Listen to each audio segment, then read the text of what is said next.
ठाणे महापालिकेच्या गलथान कारभाराविरोधात आज ठाकरेंची शिवसेना आणि मनसेचा एकत्रित मोर्चा। गडकरी रंगायतन ते ठाणे महानगरपालिका दरम्यान दुपारी 3 वाजता मोर्चा।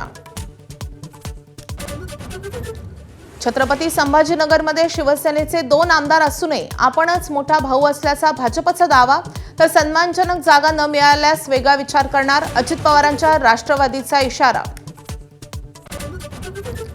उपमुख्यमंत्री एकनाथ शिंदेंच्या उपस्थितीत आज सह्याद्री अतिथीगृहावर सर्व एसटी संघटनांची बैठक। एसटी कर्मचाऱ्यांच्या मागण्यांवर तोडगा निघण्याची शक्यता।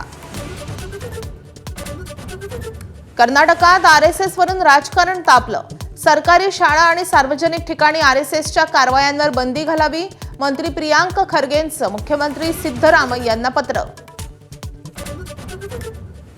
बिहार विधानसभा निवडणुकीसाठी एनडीएचं जागा वाटप निश्चित। भाजप जेडीयू प्रत्येकी 101 जागा लढणार, तर 6 जागा मिळाल्यानं जीतन मांझी नाराज। पाटण्यामध्ये आज एनडीएची पत्रकार परिषद।